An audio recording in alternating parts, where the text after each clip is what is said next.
Al, growing up, who were some of your musical influences? This sounds crass. I didn't have any. Okay. The reason I got into music in the first place is because my dad and mom were from the Depression.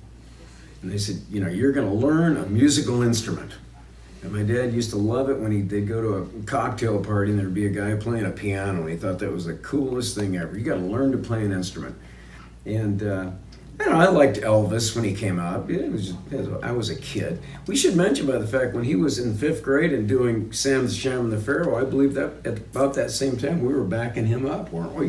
Yeah. Honestly, Yep. Opening for him. Yep, that's right. I've always been the puppy of this band. Anyway, I got, I liked Elvis, but basically I played in a high school band. I played trumpet. And I had, a really good tone and a decent ear, but I didn't have a lot of range. And then, then in the dorm, they needed a bass player. They didn't need a trumpet player in a surf band, so it was ridiculous. But there we are, we had the black pants on and the red shirts, and we were called the Downbeats. Were We they got pink belt pants? 25 a man. A1 Zipsters, they were called. Zipped. Gene, do you have any musical influences? Well, I like the Beatles, of course, but even before the Beatles, I liked Ray Charles. And I'll tell you, I always hung around music stores, and there was this guy that I met, and it was probably around 1961 or 62. It was like just about the time that surf music was coming out and that. And this guy's name was Carl Corbin. And he would play a giant Gil Branson or Hammond organ at the country clubs around town. And I would go down to the music store and he'd be the salesman selling those pianos. And he reminded me of my dad. And he knew enough about the guitar, he would teach me standards. So I would learn Georgia and I would learn Fly Me to the Moon and these different things. And he was my biggest musical influence. I mean, I really kind of liked him in the way that he would, show me, and that he would be able to, I would be able to see the way that his mind worked and how he would figure out songs and play. But I love Ray Charles, and I loved, like back in those days, I liked James Brown, and I liked Bobby Blue Bland. Those were like my favorite guys, and of course I loved Elvis. But Carl was the one that taught you how to play Carl guitar? Corbin, yeah, because not only did he teach me that, but I would go to these country clubs and watch him play and see how he worked the crowd and see, how he did, and it was just very appealing to me. It was a very nice thing. He always had, drinks, got food. It appeared that he was being well respected, and it was kind of a fun thing. Carl Corbin. Skip, how about you? Well, being just a few years younger, not a lot, but a little bit younger, I really enjoyed the early British invasion stuff, like Jerry and the Pacemakers, on obviously the Beatles and those kind of guys. But I really became influenced by around the time of Woodstock. I mean, Crosby, Stills, Nash and Young and those kind of people. And then when I first time I heard Chicago, the band Chicago, they kind of blew me out of the water. I've always liked horns. I played in drum and bugle corps and learned music through there. But the band Chicago, those kind of bands with the horns, Tower of Power, Chicago, I just had all kinds of different influences. But I liked people that had something to say and the musical chops to back it up.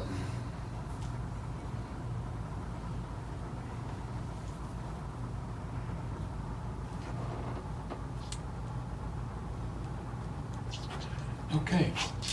Al, Hey. what would be a perfect gig for you? This is pretty darn close. Actually, a 3 or possibly a 4-piece band where everybody plays and sings. I'll just backtrack for a second. My first really heavy-duty musical idol was Paul McCartney. Because here I was trying to play bass, You know, stand back there and play bass, and some guys screaming into a microphone is one thing. But when you look at Paul, he's playing bass and playing these difficult things, and he's singing something totally different. And I just couldn't get over the fact that how can you be like that? You know, it's just so amazing. As I said, there's tremendous bassists and there's tremendous singers, but very seldom are there really good bassists that are really good singers. He's one of the few that I can think of. Well, Sting. Wow, Sting. I'd put him in that category. But it's And actually, what's interesting about Paul is he's still plugging the top away. of the pop, man. Yeah, he's still doing it. Still doing his thing. He's just, yeah, but he was my first real. My idea of a great band would be basically we've got possibly a fourth piece, like a keyboardist, where everybody sings, and we do really complicated arrangements that are written out for freshmen and stuff like that. Although there's probably a market that's about a pool that's about that deep of people that want to listen to that. But you never hear bands ever sing that. It's complicated. I like complicated stuff like that. Yeah. You mentioned the perfect gig would be three-piece and then adding a keyboard. And that takes me back to, I meant to follow up with you about Carl, who played the Hammond organ. Mm-hmm. And could you just tell me briefly a little bit about that particular sound that you get from the Hammond organ that you don't get anymore? Oh, I thought you'd never ask. Totally unique. Because I'll tell you why. Because, Carl Corbin, he was like the first Hammond organ guy I heard. But then in Sacramento in those years, Jimmy Smith was around. You know, he used to play at the Embers Club and the Elbow Room and like that. And also there were some other pretty heavy hitters. But Al and I both know this guy named Dave Fonts. And I think you can, pop in on this. But Dave Fonts was one of these kind of guys. He was from South Sacramento. I was talking to Jim Gallegos today about Dave Fonts. He had him in a band one night, Guy Holmes. And Tom Lyle says, we can't have this guy. But he would always wear big old cufflinks, ruffly shirts, sunglasses Shades. all the time, even at night. And he was a screaming Hammond organ player, the Hammond organ can really get like a voice, and it has this organic thing because it's got tone wheels and drawbars and things like that. Very unique sound. Percussive too. Percussive. The way they play them. Oh, yeah. The real guys that know how to play them, that when they just hit them, Yeah. and music comes out of them. I don't know how they do that. You know what you guys are saying, and I agree with this. In fact, Van Morrison has a new album out with an organ trio, Jimmy something trio. I wish I could think of the guy's name, but that is a good sound. And talking about what your favorite kind of a band is. So I started playing with Al in 1968. Now I watched Al from maybe 1964 through to 1968, and he was in some of the top bands in Sacramento. That must have been brutal. It was really, really good. The very first time I ever saw you guys was at the Governor's Hall, and you had Jim on lead singing. Yeah. You had the Paul on the lead guitar playing a Jaguar. Yeah.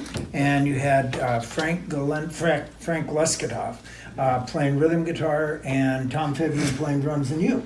And You did they the were whole lineup. very, very good. They looked scary like the Rolling Stones. Like you wouldn't want to bring them home to your mama. And then that band evolved and got even better players as the people went away. The one guitar player went away, became a barber, and they got this guy named Tony Powell and this other guy named Larry Smith, who became Laramie Smith. And anyway, we'll go around the room and have skit talk. But this band that I'm in right now, I've played with him for 27 years. Him since 1968, not all the way through, but we've known each other so long. And so when we get together and rehearse, I'm having so much fun. I cannot believe it. I would pay money to play with these guys. It is fun. I like rehearsing also. Yes.